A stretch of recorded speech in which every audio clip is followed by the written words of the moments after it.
ZenK Productions back again with my first Miniguide episode. If you're wondering what this insane video is, it's a video of me during April Fools. This was quite a few months back, and quite a few months back, and yeah, it's just some gameplay of me poking around, looking at all this weird colored retextured, or not retextured, but messed up looking zombies, everything that's just strange. So yeah, um, let's kick this off. This episode will be about like teamwork and things along those lines, how you play as a team.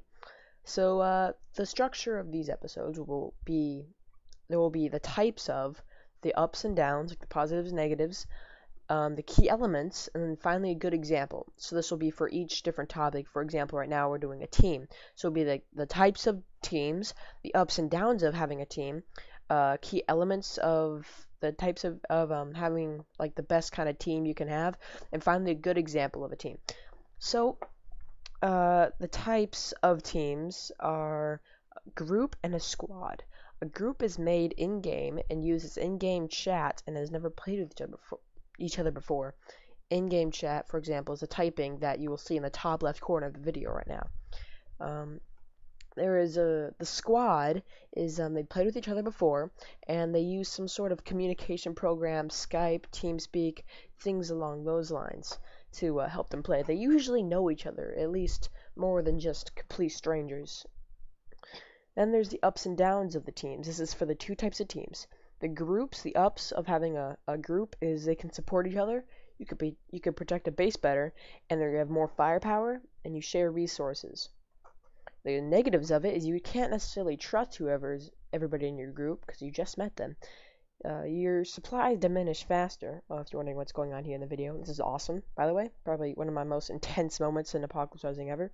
Pay attention to that too. It can be messy when you have a team. When you have a really large team, it can get messy when you have over 3 people. Yeah, because you can't really communicate well with them. That also goes into the next negative. Communication is hard. It's hard to communicate with them, especially without other people knowing. You can make a party outside of the game and then talk to them there, but you also have to quit out of the game to go into that and talk to them. So it's kind of a negative within itself. Um, Traveling is also usually slower. When you have above 2 people, it's hard to communicate with them. So they're gonna be like, "Oh wait, I need supplies for this and this." So you're gonna have to be doing that a lot. Now we're gonna go into the positives having a squad. You can support each other. You can protect a base better. You have more firepower. You can outsmart the enemy by different using your tactics and everything.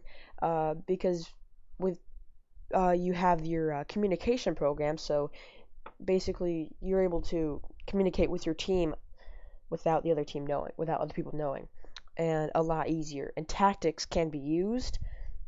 For example, any tactics that you guys come up with, you can use them without the enemy knowing, and you can quickly maneuver and outsmart them. You can also share your resources. So the negatives of it is your supplies diminish faster. You can be messy if you have more than 3 people. 3 people is usually my borderline. Other above than that, it's just for fun. You can travel can be slower if it's above 2 people. Maybe above 3, I would say. Yeah, above 3, like being messy, because usually it's pretty good when you have 2 or 3. Yeah, that was intense. I just barely got that guy. Look at my health. Ho ho ho. That is crazy. All right. So there's key elements of having the best type of a team. So these key elements are basically the parts, the main stuff that keeps the team together, that keeps your team strong, the what makes a team good. So you must know the other people. This helps with your communication. It helps with your trust. It helps with how you just everything about your team. Because if you don't know other people, stranger danger. It's dangerous. Don't do that, kids. Uh, you need to have a communication program. I recommend Skype. TeamSpeak, I know you have to have a server and it costs money. I'm not expert on TeamSpeak at all, but yeah, Skype works for me, and just when you use that and recording, and with Apocalypse Rising, it sometimes can get laggy. So beware of that. You have to have some sort of structure. This is like how your team runs, or how your group, how your squad runs. Um, I don't recommend a leader just because people really like to fight over the power, or not necessarily like, but they fight over the power, and also with me myself, I don't really trust other people to make the decision for me, because it's kind of hard to gain my trust, and especially when I'm risking my character's life for you. But yeah, if you're able to prove yourself, then that's all good. Um, Also, have tactics and strategies known by all your teammates. Make sure your teammates know what's going on and what you have to do, because otherwise, it's gonna be hard to overpower enemies. That's your main ability, or your main strength. One of your main strengths over them is you can use tactics without them knowing. Uh, Make sure your group is under 4. Like I said before, 3 is my borderline. I prefer to have 2 people, just me and one other person. That usually works out the best. Um, Make sure you also have a good relationship with your teammates. Don't be playing with teammates that you dislike or you argue with a lot, because that kind of ruins the purpose of the team. Also, and finally, make sure you have different skill sets. This is also very important, because think of if everyone in your team was only good at one thing. You guys would die really easily, huh? So you have to make sure everybody in your squad has a different assortment of your skills, like a different skill set, because otherwise you're gonna get eaten up on the things that you can't do good. That pretty much concludes the key elements of the team. I'll leave you to this, the rest of this video, and we'll end with a good example of the team. I'll see you next time, guys. Bye.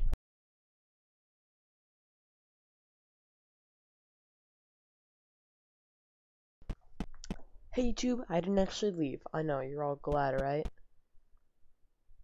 This is where you say yes. Anyways, this clip, the reason I picked this is because, well, I thought it was good teamwork. You could see in this video we cover ourselves, and right before this, I actually tell Vision T or Robot 6453, whatever, that there's a zombie behind him. So we cover each other after we clear out this small little city base area, and we continue to move on to our next objective. You see, that this is the key when you're in a group or a team or a squad or whatever. You guys gotta cover each other, and you gotta clear out the area efficiently. Use your numbers to your advantage. Thank you guys for watching my video, and I'll see you guys next time. Goodbye.